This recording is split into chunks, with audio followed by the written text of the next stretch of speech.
wabarakatuh. Ketemu lagi di channel YouTube aku, Nusakina Official. Sekarang aku mau lanjutin review review novel gitu, karya Chapty Brown. Nah, yang pertama ini ada Jodoh Kedua, terus kedua Mas Rasa Cinta, yang ketiga Pengantin Bayangan, keempat Jodoh Rasa Duren, dan yang kelima adalah Benang Takdir. Oke, kita langsung aja ya, gak usah lama-lama. Takut menunggu lama gitu ya, karena kalau misalnya menunggu itu sakit banget kalau misalnya ujung-ujungnya gak berjodoh dengan dia. Ada-ada aja. Oke, review yang pertama adalah Jodoh Kedua. Jodoh Kedua ini adalah novel karya Chapty Brown, dan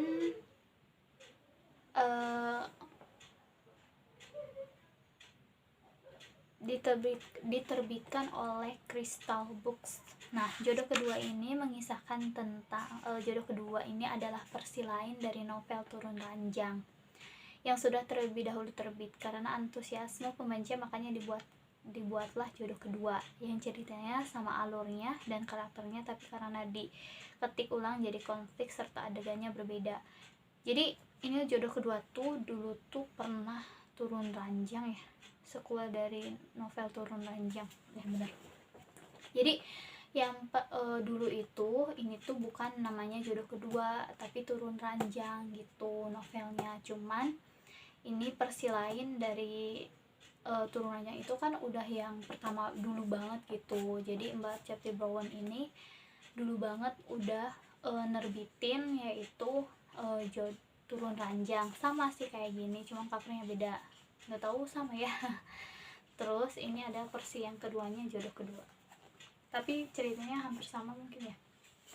Nah, yang ceritanya sama alurnya dan karakternya, tapi karena diketik ulang jadi konflik adegannya agak berbeda gitu sih.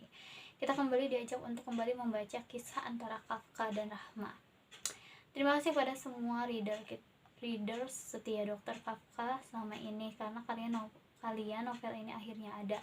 Pokoknya novel ini khusus untuk kalian semua Kafka lovers, pecinta series Kafka yang sampai saat ini sudah ada seriesnya dari anak sampai cucu mereka miliki semua seriesnya. Aku belum punya series yang Gana sama Gani, terus yang Atma dan Serkan aku belum punya. Sama yang si Senda Jepit sama apa ya, sama yang teman-temannya si ini, nanti aku ceritain ya. Ini prolog, aku baca prolognya aja ya. Jadi Jodoh Kedua, maksud bunda apa gitu, kata si Rahma.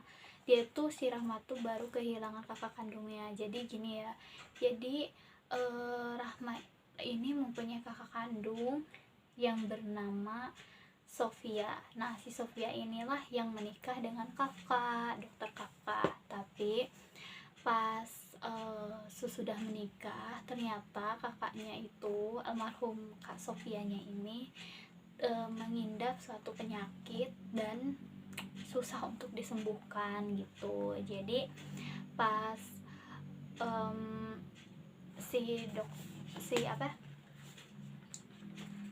dokter Kafkanya ini sangat mencintai mendiang istrinya, yaitu dia sangat mencintai mendiang istrinya yaitu Sofia. Karena gini, jadi si Sofia itu adalah kakak dari Rahma, kakak kandung ya. Coba jadi si Sofia ini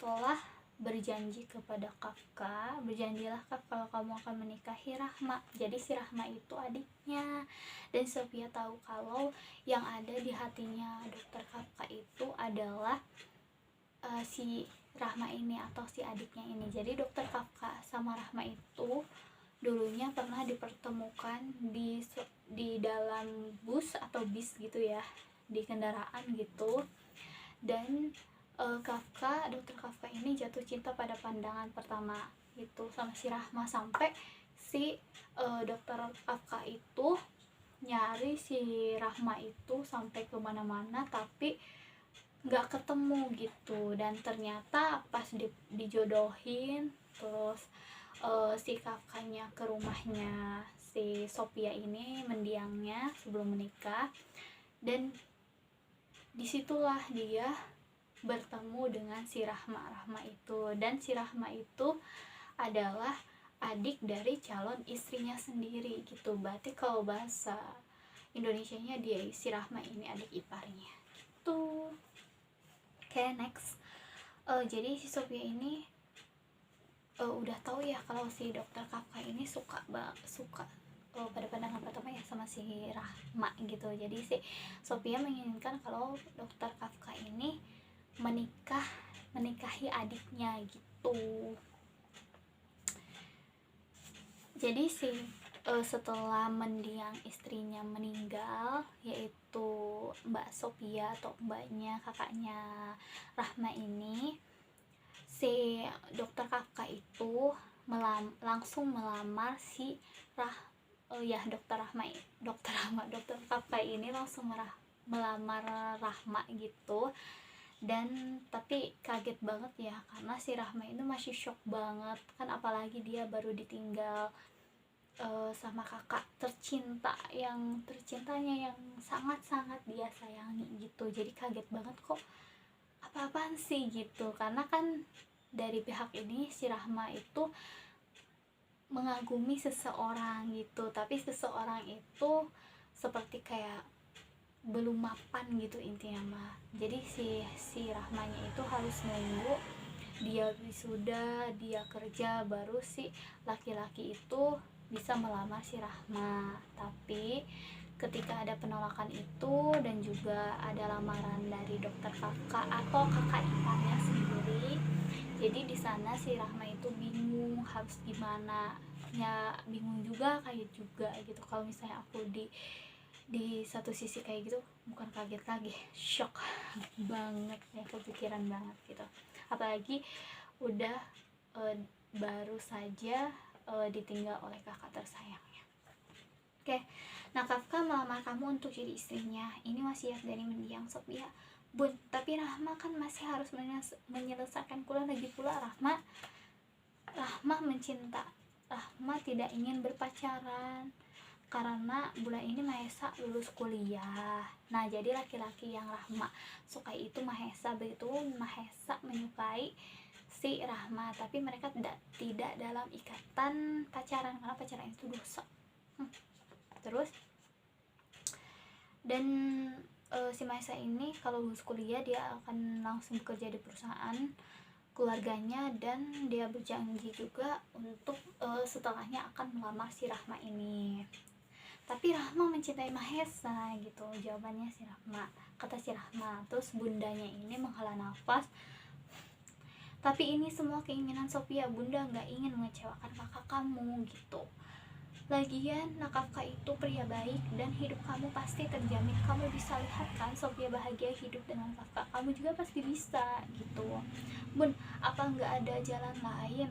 Rahma nggak kenal banget sama Mas Kafka, lagi pula Rahma putri ayah sama bunda cuma kamu, jadi mau ya ini semua demi kebaikan kita. Jadi bundanya ini sangat setuju ya sama si dokter Kafka, karena udah mapan, jadi punya gelar mapan, pokoknya bahagialah sama Kafka ini. Apalagi agamanya itu kuat banget gitu. Aku pengen ya punya suami kayak gitu ya, agamanya kuat gitu. Terus si Rahma ini terus menangis sepeninggal ibunya tuh, maksudnya kayak ibunya keluar dari kamarnya, terus si Rahma menangis terseduh-seduh. Si Rahma tuh pengen banget kerja setelah lulus kuliah ya, semua orang juga pasti mau kerja, apalagi udah lulus sekolah, lulus perkuliahan, SMA, SMK dan yang lainnya, pastilah ingin merasakan yang namanya bekerja di satu perusahaan ke perusahaan lainnya gitu. Apa yang harus dia lakukan gitu? Sayup-sayup dia mendengar suara ponsel berbunyi dengan "Assalamualaikum, ini kakak, calon suami kamu, malam ini aku melamarmu," gitu. Jadi si Rahmat tuh langsung shock banget sampai matanya, "Hah? Apa?" gitu. Terus soalnya yang Rahmat tahu si kakak iparnya ini jarang banget yang namanya enggak banget gitu. Kakak iparnya ini jarang banget, bukan jarang lagi, nggak pernah senyum gitu loh.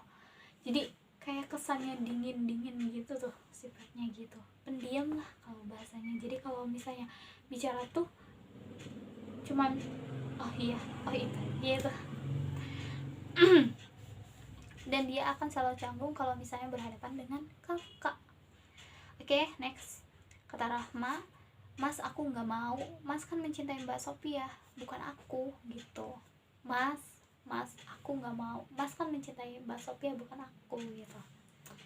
Karena aku sayang Sophia, Mbak kamu, maka inilah permintaan terakhirnya. Langsung deg-degan gitu. Aku kembali menangis setelah membaca surat dari kakak atau pesan dari kakak ini. Oke, itu review dari jodoh kedua ini. Kalau misalnya kalian mau cerita lengkapnya itu, kalian bisa membeli buku ini langsung dari penulisnya, bisa pesan kayak gitu. Kalau aku langsung pesan dari Mbak Cipti Browennya ya, karena langsung kayak gitu ya, langsung direspon. Begitupun dengan Crystal Box juga. Kalau misalnya kalian ingin membeli, DM aja ke @CiptiBrowen atau @crystalbox. Nanti kalian juga akan diarahkan bagaimana cara pemesanannya. Oke, sekarang yang kedua. Yang kedua ini adalah Mas Rasa Cinta karya Cipti Browen. Maaf ya, aku lagi batuk soalnya lagi baru sembuh gitu ya, baru sembuh dari sakit gitu, jadi kayak gimana ya. Oke. Mas Rasa Cinta ini adalah sequel dari jodoh kedua. Nah, Mas Rasa Cinta ini adalah anak sequel dari anak ini ya, anaknya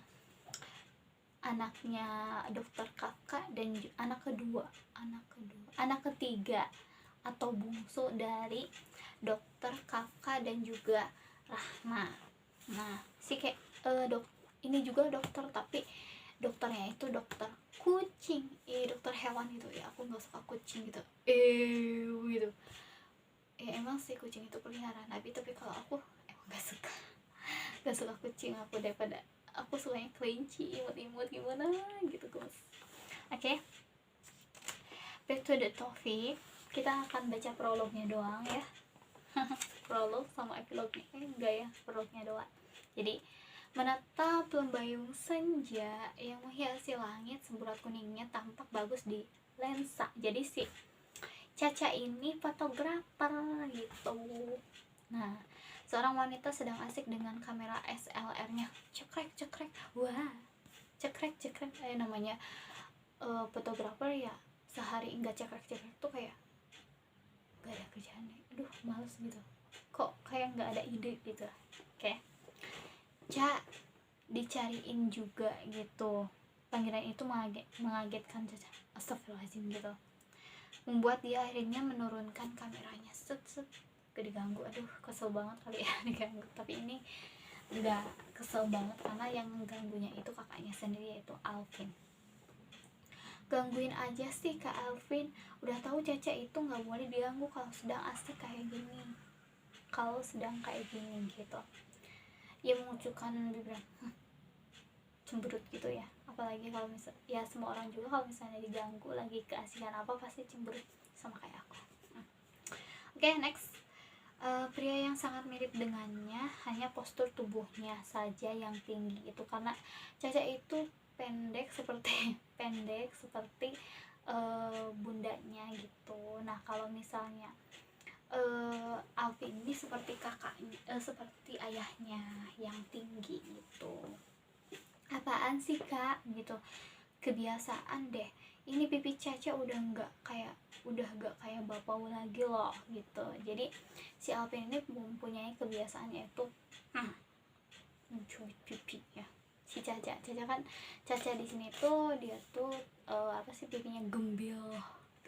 Aku aja kalau misal pipinya agak gembil ya, kayak berisi gitu. Oke, next. Tetap aja cabi Ca, mau digimanain juga, mau senam wajah sampai kamu capek juga, itu pipi tetap gembil. Gemes gitu. Jubilan itu membuat wanita yang dipanggil Caca itu semakin cemberut gitu. Ngeledek terus aja kak, gak Caca iringin pas nikah nanti gitu. Alvin hanya tersenyum dan merangkul bahunya si Caca. Kakak beradik itu memang selalu bertengkar, tapi kasih sayang mereka terpancar begitu jelas. Emang aku juga ngerasain ya, aku sama adik aku juga ya tiap hari tuh berantem tau, tapi kalau jauh kangen-kangenan, aneh ya. Kayak gitulah kakak beradik, kalau dekat kayak Tom and Jerry, kalau jauh kangen-kangenan. Udah nggak usah ngambek, ada tamu tuh yang mau ketemu sama kamu gitu. Mereka melangkah menuju teras belakang rumah. Kebun halaman belakang rumah mereka itu memang selalu menjadi tempat yang asyik bagi Caca, wanita yang memang berprofesi sebagai fotografer gitu. Ini pemandangan di belakang rumah ini asri banget ya, asri banget pokoknya. Siapa maghrib kok bertamu gitu ya. Emang sih kalau maghrib tuh jangan bertamu gitu, apalagi malam gitu. Alangkah lebih baiknya kalau misalnya bertamu itu siang atau sore gitu ya kak, jangan malam-malam, takut menimbulkan fitnah. Kan fitnah orang itu lebih kejam. Fitnah lebih kejam daripada pembunuhan gitu. Oke, Ca, sholat berjamaah yuk gitu kata bundanya. Iya bunda, Caca mau ambil wudhu dulu. Suara asing yang sedang memandangkan, Ca buruan gitu. Selesai sholat, Caca akan bertanya kepada bundanya, tapi sayang bundanya menyuruh Caca untuk kamu panasin sup itu Ca, bunda mau buatin teh gitu. Caca menurut dan sebelum langsung beli teh. Enak siapa tamunya sih bun? Temen Alvin kata bundanya. Temennya Kak Alvin kan banyak bun, nah ini kok kayak spesial banget gitu. Kayak sembari menang, siapa sih, kayak penasaran gitu. Nanti kan tahu sendiri, udah sekarang tuang sup itu ke mangkok lalu bawa ke ruang makan, kita makan malam gitu. Ada suara gelak tawa ketika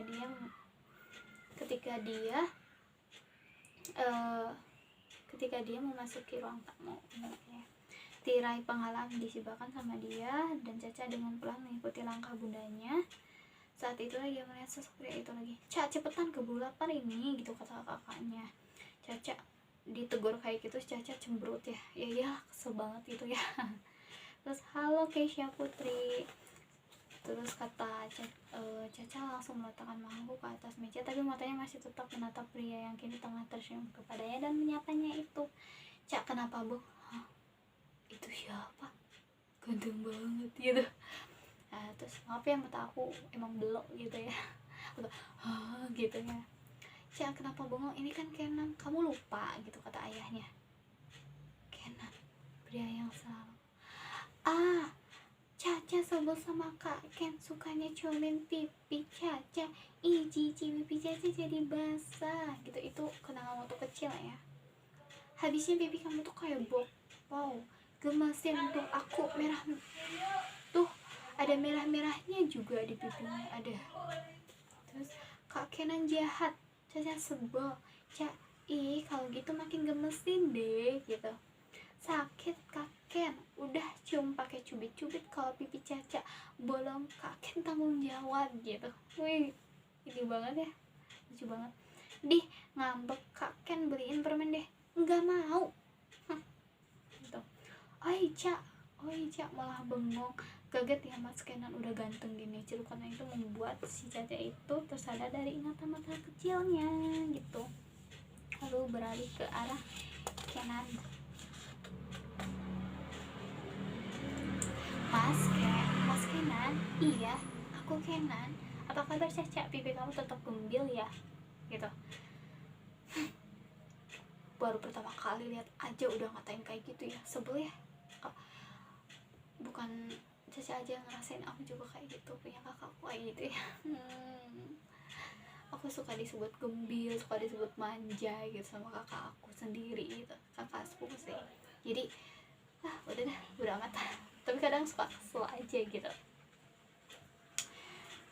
Pria yang sudah membuatnya keki mati seumur hidup,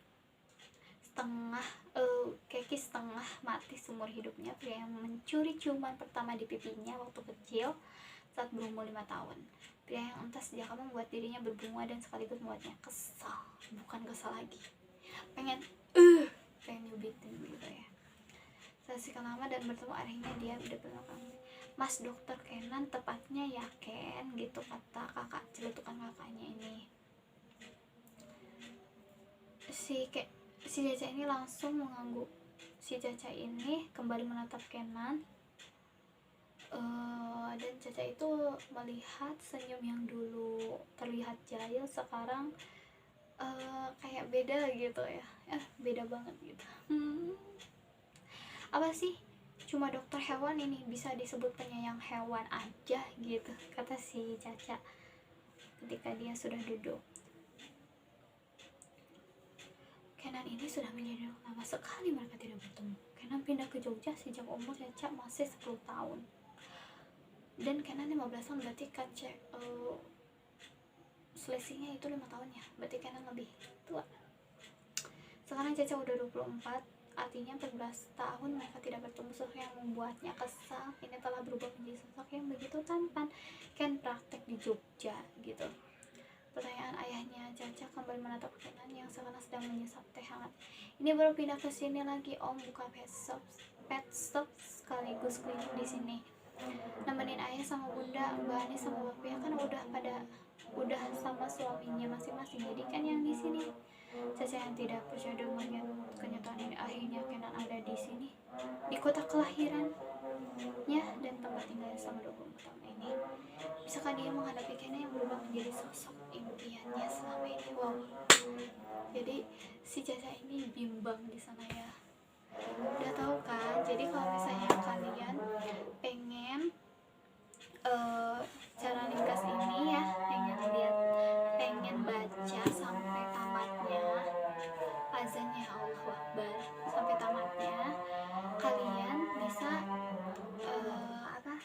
bisa memesan di app Chapti Brown dan Crystal Book. Oke, sekian.